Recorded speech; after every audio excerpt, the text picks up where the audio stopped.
it's just been a balance of how do I actually translate human design in a way that can access the mainstream and access people that have not historically been in systems like these, because I think human design carries that potential because Mm-hmm. it creates that sense of just like feeling seen in people, even if they're like, Erin, I don't like woo-woo stuff. I don't know how you know this stuff, but like nothing has ever made more sense than what you just shared. Hey guys, welcome back to the Friday Society podcast. If you are new here, I'm Alexa Cawley. I'm the founder of Forever Friday Consulting. I spent 10 years in the corporate wellness space, working for companies like Lululemon and SoulCycle, and 4 years ago decided to start my own business and bring that expert marketing advice to everybody. On this podcast, we talk about everything from pricing, partnerships, everything that's going to grow your business and allow you to have fun doing it. If you enjoy this podcast, I would highly recommend that you hop into the Friday Society membership. You can cancel anytime. It is $50 a month, and we go way deeper into all of the topics here. So I go into live calls, webinars, workbooks, all pertaining to how to implement the learnings into your business. So you can check all that stuff out in the show notes, and let's get right to the episode. Hey guys, welcome back. We have Erin Claire Jones today, and she is a human design expert that I've been following for, I think, about 3 years now. Human design, if you're not familiar, it is not astrology, but it is a similar sort of modality. I like to say it's kind of just part of your toolbox of all of the different things that you can learn about yourself. Human design was really eye-opening for me in learning about my own sort of style, which is, I'm a generator. I really love what I do, and I get really lit up by the things that I do, but I do need to protect my energy. So it was really eye-opening for me in starting my own business and learning about how I needed to sort of manage my energy levels and continue to do things that inspire me. I am going to recommend that if you've never looked up your human design before, just pause this and do a quick chart. You can do it on her website. You can literally just Google, my human design, and you'll find it. It takes about 30 seconds. It's super quick to do, but she's going to reference a lot of different things that will help you understand. So that's what I would recommend doing first. And if you have that done, or if you already know what your human design is, then let's jump right into the episode.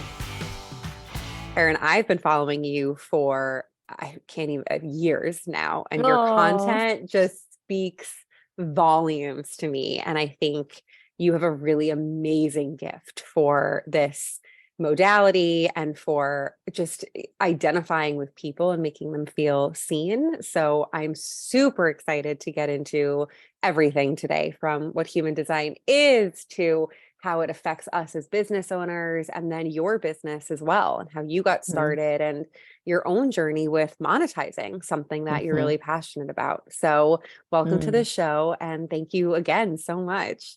Oh my gosh, thanks for saying that. And thanks for having me. I'm so happy to be here. Thank you. So can you introduce yourself a little bit, if anybody doesn't know you, and the basis of human design? Can you just give us like an overview? Of course. So my name is Erin, and I work with a system called Human Design that is based on your time, date, and place of birth. And it basically reveals your energetic blueprint and how you're wired to thrive, whether it's at work, in relationships, or in life. The origins of the system are quite mystical. It has been around since 1987, and basically the founder, who's no longer alive, his name was Ra Uhuruhu, was walking home in Ibiza one night and heard a voice, and the voice said it's time to work. And so basically for 8 days and 8 nights, he channeled the system, meaning he received all this information and then spent the next 20 years building it out. And I share that story not to say that you must believe all the mystical origins, but rather like just hope you know where it comes from. But I would say that my approach to human design is super practical. I think what matters to me most is whether it's useful or not whether it's true. And I think having Mm, now worked with hundreds of thousands of people, it's the most accurate thing I've ever experienced. And I think that like everyone is going to have a different experience of it. And so I really mhm, encourage people when they dig into their design to ask themselves, does this feel useful and supportive for me? And if it doesn't, mhm, I would recommend letting it go. Yeah. Can you clear up the common misconception that it's similar to astrology? Yeah. So honestly, the simplest answer is it's a different system. Human design does pull from astrology as well as Kabbalah, the chakra system, I Ching. So it kind of pulls all these systems together to give us a blueprint how we operate at our best. I cannot look at a natal chart and have any idea what I'm looking at. Astrologists cannot look at a human design chart and have any idea. Many people explore both, which is amazing. People assume like I'm such an astrology expert, and I'm like, I forget my rising, So Hmm. they're different yet very complementary and supportive systems. Hmm. And I can't speak to astrology because I haven't gone into the depths of it. But what I would say about human design is that what made me fall in love with it is how practical it was. It feels like it gives us all this juicy information, and then it gives us all these tools to bring that information to life and to Hmm. really practice it in our own lives. And I think that is what we need more than anything else, is like very practical tools that I can actually integrate and use. Absolutely. I found human design a few years ago. I forget exactly how. I think I heard it on a podcast or something. And everybody loves to know more about themselves, right? And like, Exactly. what's going to make me a better leader, a better business owner. And I will say the one thing I found really fascinating was, so I'm a generator, as we talked about earlier. It matched up with a lot of other, more let's say like scholarly personality tests, right? Like the Strengths Finder assessment and all these assessments that I had done in the corporate world Hmm. had sort of pulled out these different strengths. And then when I did my human design, my generator profile matched up exactly with what these like So cool. Myers-Briggs and all these tests were. And I was like, wow, okay, like is it nature or nurture? Am I born this way, or is it just, who I've become? And seeing that my birth time said I was a Hmm. generator, I was like, wow, this is really interesting and there's something to Hmm. it. And it's definitely been by far the most accurate of all these different channels that I have found. Yeah, it's amazing. So Um, and yeah. oh, go ahead. No, no, no, go ahead. I was just going to say, I think part of what to me feels so magical about human design is that often it doesn't tell us anything new. It just gives us a language for things we've always felt within ourselves, but never really a language for, and often never stepped into or felt permission to step into. And so when you Hmm. have a stranger reflect back these things where you're like, I'm sorry, how do you know that? Because Yes. that feels so true. It just like it gives us such permission. So I think like human design is such a giant permission slip to really do life in a way that uniquely works for us and to kind of step away from all the ways we thought we were supposed to do it. I love that. Most of the listeners, everybody listening, really is someone who has tried or has started their own business or owns a small business or something of that sort. So I love, a lot of us get started, I'm sure yourself included, to do things our own way. So I Hmm. love that you're using that permission slip terminology, because I Hmm. think a lot of the times we can get caught up with, well, that person did it one way and it worked for them, so I'm going to try to do it that way as well. So I really love this, just permission slip to be yourself aspect of it. Hmm. Beautiful. Yeah. I mean, that's what it is more than anything else. Yeah. So what are the different, I think there's five, right? Five different Correct. profiles. Is that what you call it? Types, but you can call them whatever you want. Amazing. Um, so in human design, there are five types, like you said: manifesting generators, projectors, reflectors, and manifestors. This is such an important part of human design, and it's also just the first piece. So just because like you and a partner might be generators doesn't mean you're the same. No, there is so much more nuance that kind of like weaves together the entire picture of your design, but this is a really beautiful place to start. And so high level Mhm. generators, I'll start with your type, are Okay. really here to be masterful creators and doers. They have such capacity to bring ideas to life when they are so genuinely lit up and satisfied and excited by what they're doing. So Mm, a big, big job of yours is to prioritize your own excitement, mhm, and know that when you do that, everyone around you benefits. And that's in work and in life, and I think mhm, that generators often can struggle a bit with boundaries because they have all this energy and resource and people want to take advantage of it. So really starting to have more discernment about where you kind of pour that powerful energy into. mhm. As a generator, you are here to magnetize things to you. You're not here to chase after a thing. You're here to wait for the right things to show up in your world and light up your gut before you go after them. Any questions or thoughts or reflections on that before I keep moving? No, it all sounds very accurate. Cool. So, and one actually question for you, in terms of like letting things come to you and not chasing after, does Mm. that feel like when you discovered that, did that feel really aligned with the way that you're showing up, or did that feel very far from it? Um, it's interesting because I think being a generator it's a sort of a double-edged sword, right? Where it's like you have ideas and want to execute on them immediately. And that is what I love about Yes. having my own business and being able to do everything is there's nothing's holding me back. So I'm able to just do. Yep. But that's been a difficult thing to find the line between doing Yeah. and chasing. Yep. And I definitely find the chasing element a little more prevalent in like my personal life of, Mm, figure out like just different things like where I'm living and like who I'm dating, like all those different things have hmm. harder than it is in my business life to sort of Yeah. just like feel out the right thing and know what to pursue. Yeah, it's so interesting that sometimes it's so easy to be in alignment in one area and then like we just are opposite in the other area. But I talked to a Mhm. manifesting generator yesterday who has a similar strategy, and she was sharing how she had spent so many years chasing after things romantically. And then and she's married now, but it was just so crazy. She just had a thing and just saw a person, was like, oh, you're the one. And it was like there was no effort and it was so easy. And Oh she's like, wow. I've been resisting this for so many years. Yeah.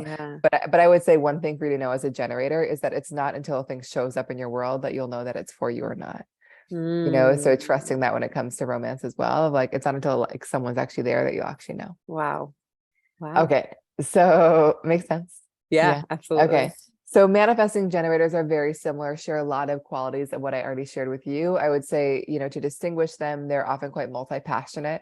They are doers as well, but often like moving their energy in between many different things and having a lot of freedom to kind of continue to pivot and shift and reinvent as they go.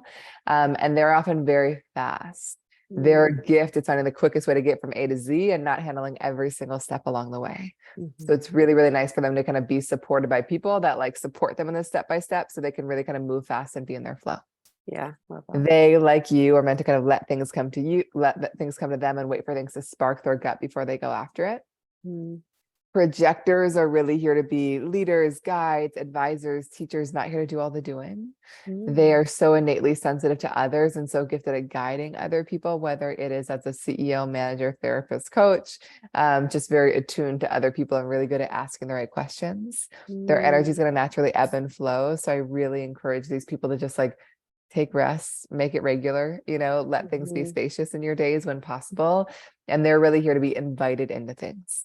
So Mm. working with and dating with and being dating and being friends with people that just make them feel cherished, seen, and valued for exactly who it is they are. Mhm. Manifestors are here to be disruptive, innovative forces, really good at kind of initiating things and getting things started. Not here to do all the doing, here to bring a thing to life and then hand it off and free their energy up for the next thing to bring to life. They are people that thrive with freedom, autonomy, control, not here to be told what to do or managed or guided in any way. And their energy is very bursty, where they can make a lot happen very quickly and then need to kind of pull back and rest and kind of wait for the energy to come back. And Yeah. to initiate when the urge comes within them to kind of pursue that thing, even if it's never been done before, and even if they have no idea where it's going to take them. Mhm. My best friend is a manifester, Uh-huh. and we were on a trip one time, and I was like, it was your content actually that Oh, there was something that spoke to me so deeply, and I was like, "What's yours?" And she didn't know, and so we did hers. And she was a manifester, and for a while before that, she had been kind of saying, she was like, I kind of feel like I always have these ideas and I start things and then I don't finish them. And I feel so bad. Like it was making her feel really bad about herself.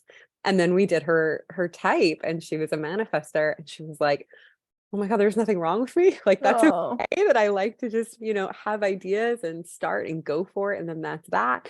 And so yeah, it was really a permission slip for her to just have these creative ideas, but not necessarily need to, follow through and execute it and get it to be like $1 billion corporation sort of thing.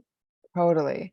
And it's just a beautiful example of the permission where it's somebody can be like, something's wrong with me because I can't complete the thing, when it's actually no, wait, that's your gift. Your gift is Mhm. getting it started and then having the right support and allies so you can kind of go start the next thing where your energy really comes alive and feels Yeah. supported by others and kind of completing and maintaining that thing. So Yeah.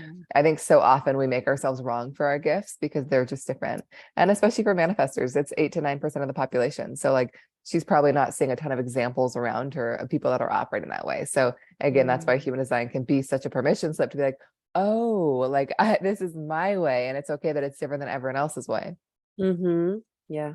The last type is a reflector. This is the most rare type, and these are people that are very, very sensitive to their environment and always taking it and magnifying the space that they're in. And so you get a really good sense of how a team is doing or a company based on how that reflector is showing up. And Mm, so it's really important for them to be very ruthless about where they're putting their energy and when. mm, And their energy can really ebb and flow as well, like over the course of a month, where they'll have days where they feel like manifestors or projectors or manifesting generators. So their job is to really just like honor where they are and embrace that they are many things and not kind of lock themselves into a need to be really consistent and rigid and fixed in how they show up. mm, And also I will say the last piece for them is like they're just so wise and so good at seeing things that other people miss. And so ideally they're going to be in spaces where their perspective is seen as so valuable and is really, really cherished and often invited in. mm. What is your type? I'm a projector. You're a projector. Okay. Yes. Yeah. So, how did you find human design? What spoke to you first? How did you decide this was something that you really needed to learn more about? Mm. Very weird story. It was in 2015. I was living in New York City and I was in my friend's backyard at a gathering and sat next to a stranger who asked to read my human design chart. I had never heard of human design. And also like this was a time in the world where like not many people had heard of human design. It was like not the Yeah. popular thing it is now, which is so cool, but it was not there then. Yeah. But I was like you said, people are curious to learn about themselves. So I was like, okay, tell me everything. And he did this little mini reading for me, and it was so spot on. And like it was so relieving to hear a stranger articulate these things I knew to be true. And it was also so confronting because I had not felt the permission to step into any of it. I was like in like hustle, do mode. And I was like, Mm, there's no other way. And he actually ended that conversation by saying, Erin, I think you're meant to do this. And I think that we're meant to do it together. And like, I just want to kind of caveat that by saying like human design is not predictive. He was not looking and being like, Erin is meant to be a human design guy, but it was more that mhm, like many of my gifts could translate to this. And he had a strong gut feeling about our connection and capacity to work together. So, as I said, projectors are here to be invited in. And so my human design journey began with like a massive invitation. wow. And it was such a funny one because like it's not when I said yes to immediately, it was when I said yes too soon after. But it was so funny because when I said yes, like he had really started to show me kind of the depths of human design, but I was still so new to it. Like it was just a thing that just felt right. He's like, Erin, I can't believe you're saying yes. I was like, I know, but it just feels right. Like, and I'm just Yeah. trusting it. So that's how I entered into it. And it's been a really amazing journey. Not all easy, like many ups and downs. Worked with him for a couple of years, then launched my own practice in 2018. So like it's been a real journey, but I think that from the minute it was introduced to me, it just made sense. Mm, And I think that the opportunities just arose that it really allowed me to share it with the world in all the right ways. And I think what drew me to it is a bit what I shared earlier is that like it just felt really practical. It felt like it mhm, bridged like my mystical nature that I've always loved and also this like very practical piece because like I think for me like I love speaking to people that are similar to me and like are into all the things, and I love even more being able to speak to people that are not into these things and access them by speaking about things in a more accessible way. mhm, And so I think that like it's just been a balance of how do I actually translate human design in a way that can access the mainstream and access people that have not historically been into systems like these, because I think human design carries that potential because it mhm. it creates that sense of just like feeling seen in people, even if they're like, Erin, I don't like woo-woo stuff. I don't know how you know this stuff, but like nothing has ever made more sense than what you just shared. Yeah. You do have such a gift for practical application of all the different types. Yeah. So every time, you're putting out a post of like a note for generators in business, Yeah. right? So I would love for us to go into that. As mentioned, a lot of the listener base is entrepreneurs, people who Hmm. have, their own business. When it comes to being a business owner as each of the types, Hmm. what key what key pieces of like advice and also things to steer clear of would you have for each of the types? Of course. So I would say as a generator, I would encourage you to do this in business and basically everywhere in your life always, is just to take inventory often and ask yourself, okay, like what are the offerings? What are the tasks? Like what are the things that really feel satisfying to me? And how can I make sure that have space to do those things every day? And also, what are the Mm, things that are like consistently draining me? And like the idea is either can I hand those things off or can I just be aware of what those things are so that I can hand them off when the time is right? The mm-hmm, goal for you as a generator is not to be 100% lit up by every single thing that you're doing. It's about primarily being satisfied, and, mm, and so that, and prioritizing that. I would also say that as a generator, you are meant to be gut led and not mind led. So making sure the decisions you're making in your business are driven by what your gut is pulling you towards and not kind of like in your head what you think you should do. And mm-hmm, also knowing the more lit up and satisfied you are in the business, the more magnetic you'll be to align opportunities. So just keeping your awareness open and seeing what's showing up in your world. That mm-hmm, makes sense? mm-hmm. Yeah. For manifesting generators, a lot of similarity here, but remember, manifesting generators are here to kind of keep pivoting and reinventing themselves. So I would say that, like, as a manifesting generator, like, give yourself permission to do that.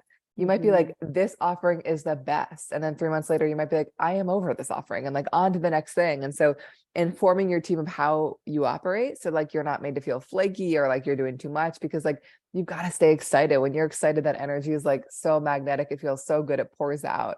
And then Mm-hmm. similar to what I just shared for you, like you're meant to be gut led and not mind led. So really like doing what feels right, hiring in a way that feels right, marketing in a way that feels right, and not in the way that you think you should or in the way that you think you've seen others do. Mm-hmm. For projectors, you're not here to be a doer. So ideally you're going to like surround yourself by the right support, and by people that can really help you hone in on what you do best and kind of handle the rest. That's been a big lesson for me. I'm just like, I can do everything, right? And like I realized like there's a lot that I'm actually pretty terrible at, and then there's some stuff I'm really good at. And most of that stuff is really about human design. Yeah. And so really having the right partner and the right support to kind of let me just like have my job be good at human design, and feel Mm-hmm. supported in the rest. And that's really worked well for me. I would also say as a projector, carving out rest in your days, not stacking things back to back. The more rested you are, the more inspired you are, the more creative you are, the more energized you are. There's a woman on Instagram, Nicola Jane Hobbs, and it's like she has a quote of like, I don't know, like a relaxed woman is the most successful woman or something like that. But I just like love the idea of like when we're relaxed, we're at our best. Yeah. And then I would say as a projector, making yourself visible. People cannot invite you unless they see Mm-hmm. you. So your job is to let yourself be seen and share your work with the world, not in a very pitchy, salesy way, but like, let me just like let the world know I exist and trust Mm-hmm. that doing so will magnetize all the perfect invitations my way. Mm-hmm. Manifestors, having the right support, like you said with your friend, it's like, know that a lot of your energy comes alive at the beginning. So really being able to kind of delegate and hand things off. Oh. Also know that like your energy is very bursty. It's like you might just have 3 weeks where you are absolutely on fire. And then instead of trying to sustain the momentum, pulling back after and allowing yourself to rest, because it's Mm-hmm. often in that restful period that the next idea will come through. And so you actually, if you don't give yourself that space, you make yourself unavailable for new ideas to come through. So Mm-hmm. really kind of honoring the need of like pulling back, letting your team, your customers, your people know that you're doing that, and then kind of letting the energy surge come back. Yeah. And I would also think about how to manage and lead a team in a way that makes you feel free. As a manifestor, you might not really be into micromanaging or like having to check in on people every day. So really hiring people where you're like, I can inform them of what needs to happen and trust that they'll do it until they like kind of come back and something they've hit a roadblock. So Mm-hmm. really hiring people that like give you your freedom and give you your space. Mm-hmm. Yeah. And then for reflectors, I would say like you amplify the energy around. So be around people that you want to amplify. If you're really like starting a business, be around other entrepreneurs that you're inspired by. If Mm-hmm. you want to pursue art, be around other artists. Like just be intentional about where you are, because when you're in the right space, all the right opportunities emerge. So really planting Mm-hmm. yourself in the right city or town, in the right online communities, in the right working spaces. I would really take your time entering a new big commitments as a reflector. Like time and space is really important for you. And like I said earlier, I would really kind of honor the ebbs and flows of your energy throughout the month and kind of bring on the right support that allow you to do that allow you to kind of sustain when you're in a more restful period. Mm-hmm. And also know that like your gift, like projectors, is not about your capacity to hustle and do, but it's in your perspective. So really exploring ways of doing business that kind of allow you to really be in that gift and not try to stretch yourself into things that aren't actually your kind of zone of genius. Mm-hmm. Yeah.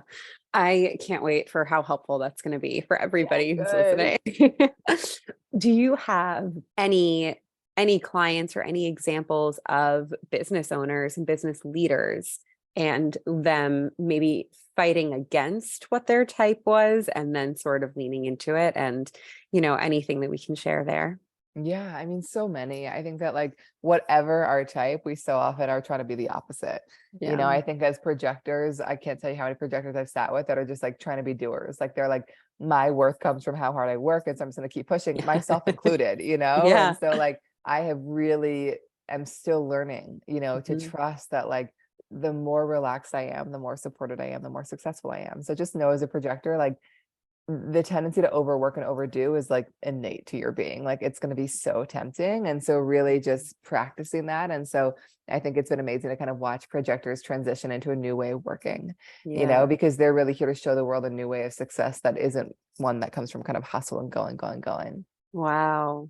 I think a lot of manifesting generators I've worked with have really struggled when they just like have seen themselves as flaky because they're Mm. like pivoting and they're like, oh my God, people see me as so non-committal. So they're like sticking with the thing they don't have an energy for and they're half-hearted about. And then like nobody gets the best of them. And so Mhm. I worked with a manifesting generator yesterday who just like her team knows her qualities so well. Where like she'll be like, Mhm. we're shifting direction, everything's changing, and they're like, cool, like because they know when she's on fire, like everything will open up. Yeah. And like you said, so many examples of manifestors like you shared that like have burned themselves out because they're trying to sustain the idea they created and not because it's actually still the right use of their energy. Mhm. And I also think manifestors have struggled when they just like are trying to maintain consistent energy and momentum.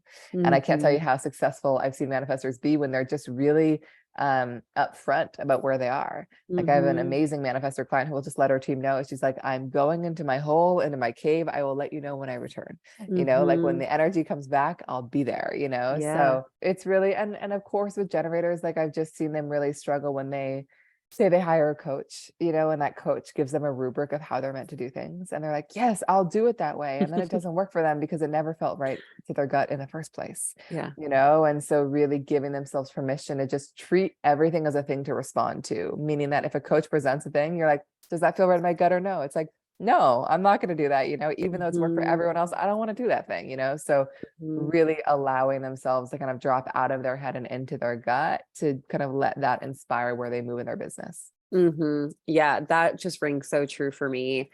And I will say, like, after learning the ins and outs of being a generator, it's been such a fantastic journey into like self-knowing that I never really got into before, Yep. right? It's like, how does this feel for me? Like, Yep. that was never a question that I asked myself. Hmm. And I don't think it is for many people, like women specifically. So Yeah. yeah, it's just been a really interesting, eye-opening and just awesome journey into like, how is this making me feel? Does this feel like something I want to pursue or not? So yeah, that's been super cool. Yeah. And just like how empowering to just be like, Mhm. oh, what worked for them might not work for me. So let me just check in with myself and see what's actually going to work for me and feel good for me. Yeah. So in line with that, you said that projectors are here to show us a new way of working, Hmm. right?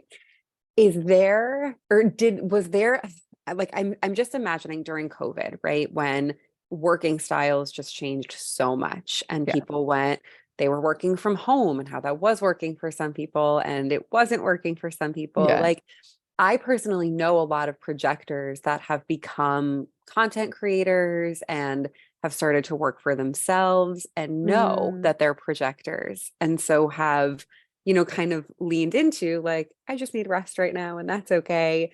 Are you sort of seeing like the rise of projectors right now in this new way of working for us? I love that. There definitely like is, going to be, if not like a rise in projectors, because they are just like demonstrating a new way of work, like you said. And so like I Yeah. love that you've been witnessing that already.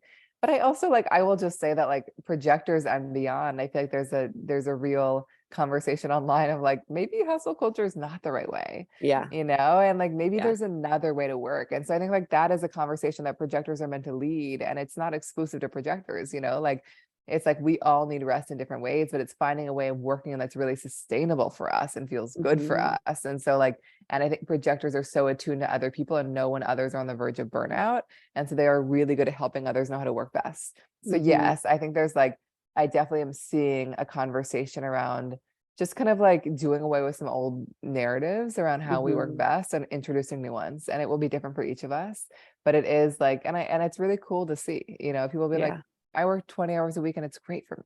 Yeah. I don't need to work 40 or 50 or 60, or I work Yeah. 10 hours, who knows, but it's really kind of undoing a lot of that conditioning that like we just got to consistently be on all the time. I love that so much. So, where did you begin? Like, when did you realize that your message was really resonating with people? And, like, what were your first few years like of business in terms of reaching people and then sort of following, I guess, following like their reception to Yeah. everything you were putting out? Well, took a bit. I would say the first couple years when I was with my first teacher and former business partner, our focus was exclusively on human design for business because Mm. I came from the startup world and I observed a lot of dysfunction and I could just see so clearly how impactful it could be when people understood who they worked with.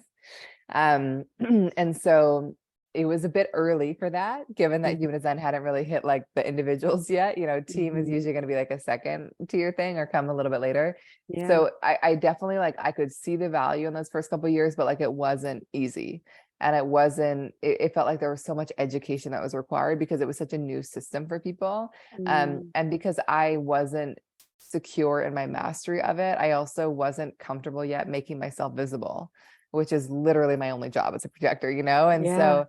so it was tough, but it was also, I had no doubt that human design was like here to be shared in big ways with the world. But like, I really, at the end of those 2 years, I was like, I just don't know if the time is now and I don't know if I can force it. And so I ended up, again, another invitation. I hosted this like beautiful weekend and this man came up and he's like, Erin, like I'm opening this big, beautiful co-working space in New York City. I want you to be part of it. I want you to be the part of the founding team and help start it. Wow. And I was like so torn, because I was just like, oh, like I love human design, like this is my thing, but also like I'm not making enough to support myself. I cannot do this forever. And like Mhm. something has to change. And the guy who hired me, which I said yes to, like he was like, I love human design. Like he loved me because he loved human design. And so Wow. I said yes to that opportunity. And it was so heartbreaking because I felt like I was giving up on my dream of human design. But Mm. it's such a good reminder looking back of just like, we just don't know where the things will take us. And like, I did Mhm. have to step away from that version of the business because it wasn't working. And Mhm. so it was mid 2017, I believe. And I kept studying and learning all the things, but I started helping open this space. And at the end of that year, my partner was like, Erin, like you got to try again. Like you failed. Mhm. So what, we fail, we get Yeah. back up. And so I remember he like built me a website that like winter, and then like January, I kind of launched my own website and began taking sessions. Mhm. And the job I had knew this and was so supportive of this. And so I started building back my practice alongside having a job. And I cannot tell you how good that felt to me because it was a lot of work, but like to know that I was being supported and that I could just Mm. organically grow it without feeling the pressure to support me immediately, just like on my nervous system was like, whew, Yeah. and it was just like, and it was so organic. Like I remember, putting, I gave a talk at this space and I was like, I'm going to give a talk on human design. I'm in charge of all the events and programming. Yeah. And like, they were like, you should give a talk. I was like, fine. And 400 Wow. people showed up to that first talk. Um, Whoa. I know it was so crazy. And so like I thought that I was giving up my dream, but really I was just like literally found the perfect clients for me ever. And then I Yeah. renegotiated my job. So like I would see clients all afternoon and work in the morning and like and for the first year, all my clients came from that space. I was booked out in sessions all week Wow. long. And then I just kept growing it. And I knew that like once my client base moved beyond that space, then Mhm. it would be time to leave Mhm. and so then I started sharing on Instagram, and then I was like, okay, it's time to like be visible, and it's so uncomfortable. I don't want to do it, but I know that I must. Mhm. And so it kept going, and then I think it was the next year. I started making more money from human design than my job. The audience had really grown online, and it was just like, oh, now is the time to go. Wow. And then my partner came in to support, and honestly, he has been the mastermind behind the entire business in a way that has really allowed me to just like do human design. Yeah. And so it's been an amazing journey. It's evolving all the time. I think that Wow. as you know, being a business owner is that, you're like, oh, this is working so well. And then it's like, and then times change, life Yeah. changes. So, it's always been shifting and evolving, but it's been a really wonderful journey. And I think that like it it was when I moved out of the focus on business and just moved to kind of like how to deliver human design in the most practical, empowering, mainstream way. That's when I saw it resonating, and Mm-hmm. that's when I saw it begin to grow really organically. And it's been really fun. Wow. What a Yeah. cool story. I love how you were able to really thrive when you had a full-time job. So I love the fact that you're saying like, it took the pressure off Oh, of what a relief it was for me. demanding money out of this thing Mm-hmm. that you love. And Mm-hmm. especially, in the wellness industry, I feel like a lot of people get started because they love something and they want to Mm-hmm. make it their profession. And when you go into it immediately with having all these demands for, this Totally. certain level of compensation, it does change the way that you experience, whatever practice it is. So I think that's such a Mm-hmm. cool story to hear that you've been so successful, but that you were able to do it while, you did have another full-time job. I think that's really Yeah. And I just think it's like I think it is an important thing to bring up because like so often it's just like quit your job and do your thing. And like I love that. If you can do it, do it. yeah. And often we Hmm. have a lot of responsibilities and maybe that transition can't happen immediately. And like for me, it was actually mostly around the fact that like the pressure to make money from a thing that I loved initially didn't feel expansive or easy. And Hmm. like being able to just like be more organic with it was so much more natural and felt so much better for my system. Yeah. And also like I never got into human design to make money. Like human Yeah. design was not cool when I discovered it. It was like my obsession. And like it's amazing that it has created the life for me that it has. And that like Yeah. but that Wow. was never the intention. And so I think that's Yeah. always a good reminder for me as well. Sometimes when it's like things happen in business that feel really stressful, it's just like also like this was only for fun. And so Yeah. I think it's like continuing to work with clients and working with people is so important for me because like it always reminds me of why I'm doing it and like how much Hmm. joy it brings me. And so yeah, it's a real journey. It's like money does change things. And so just being Hmm. really conscious of that and staying really connected to why you actually got in the thing that you did.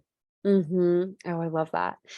I am always so inspired by your content. And, I've mentioned this a few times, but I just truly think you do such a fantastic job with distilling information. And something that is really inspiring to me is how you always seem to keep content fresh. Like you've been posting for how many years now? When did you first start your Instagram account? I started sharing consistently in 2018. So that's Long 5 time. years of sharing.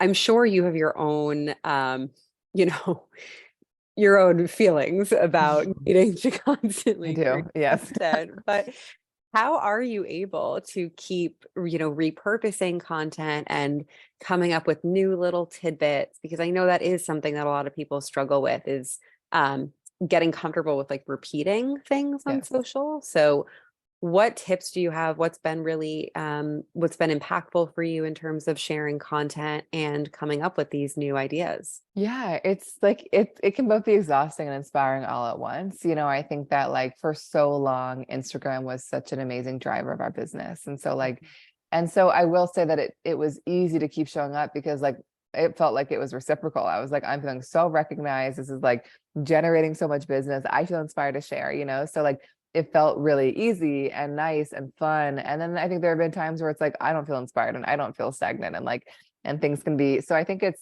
been around honoring where I am and like you Mhm. said being comfortable repurposing like it was really uncomfortable for me at first. I was like I don't want to repeat anything.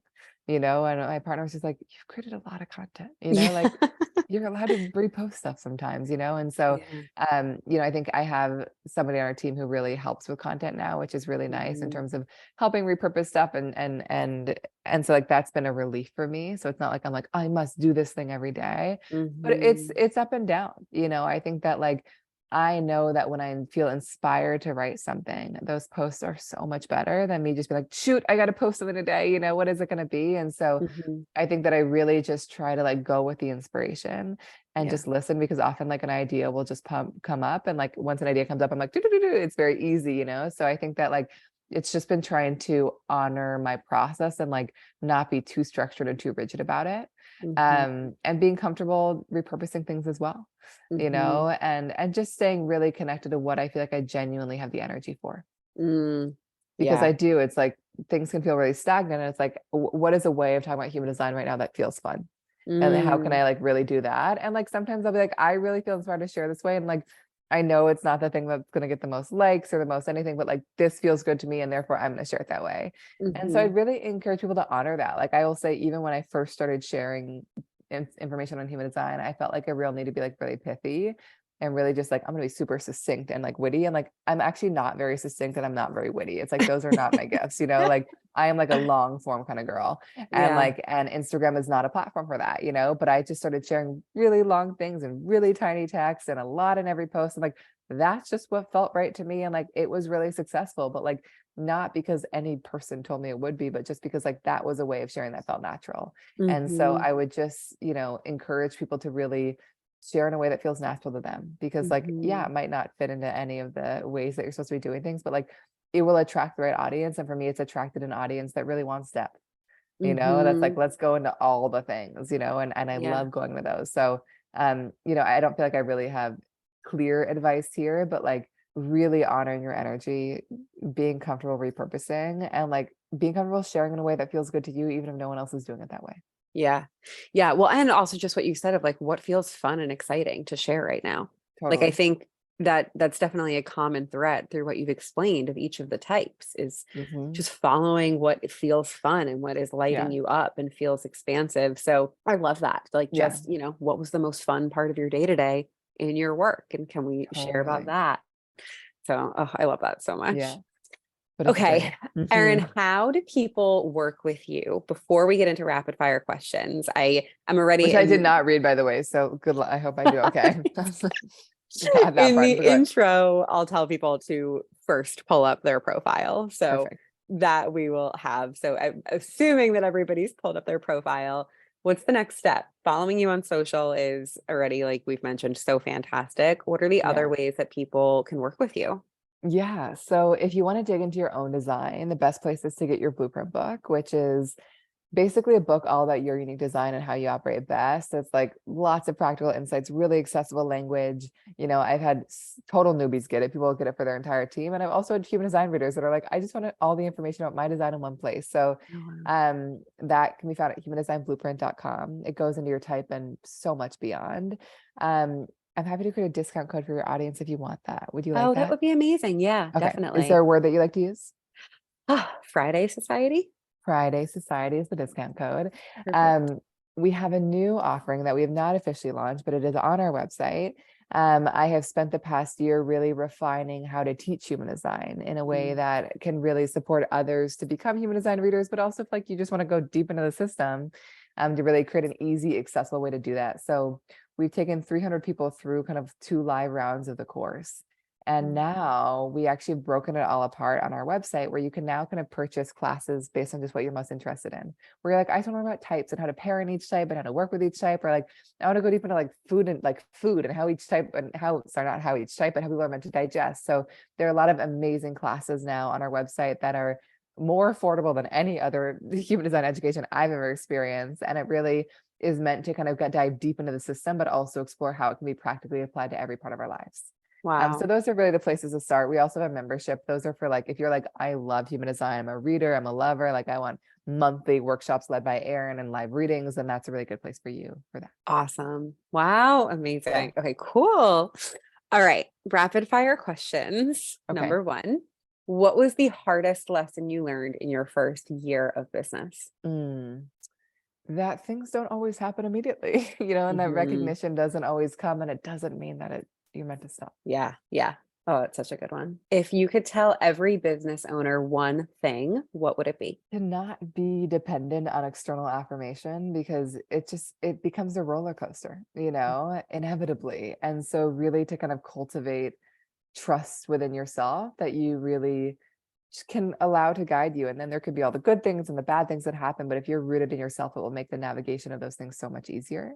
But if you're not, Mm, those things can become much more challenging.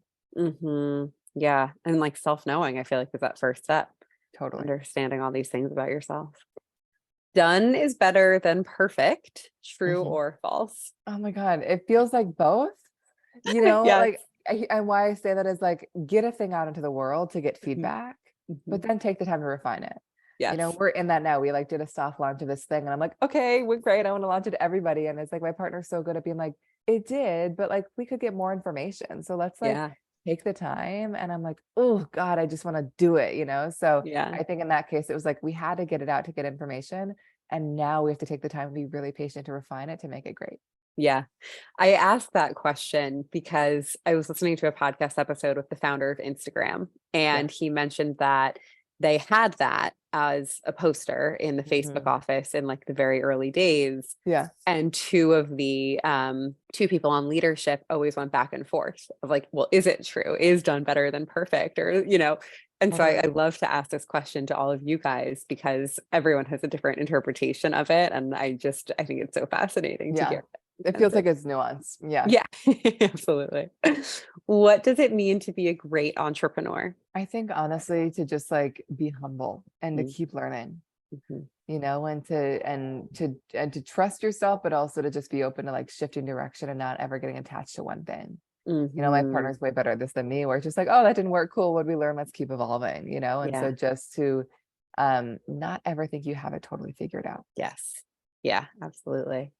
And last question, what does success look like to you? I think it's a great question because I think so often in business we get so oriented towards growth that we don't take the time to ask ourselves like, what is the business that we want? Like, what is the business that will enable the lifestyle that we want? So I think success for me feels like I'm doing work where I feel really recognized and I feel like I'm in my gifts and I feel like I'm like financially very supported by it, but also that like my life feels really spacious.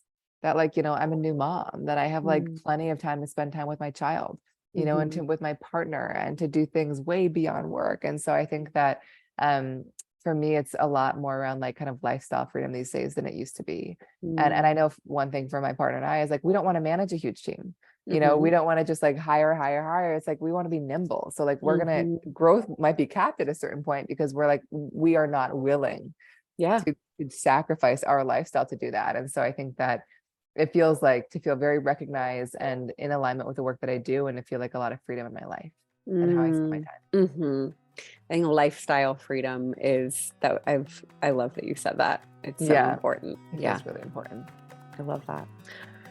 Erin, this was such an honor. Thank you so much. I hope that everybody is going to get their book and just dive into more of who they are and what success means for them and what, just creating the life that really feels the most aligned. So thank you so much for sharing absolutely everything that you know about all of this. And yeah, thank you so much.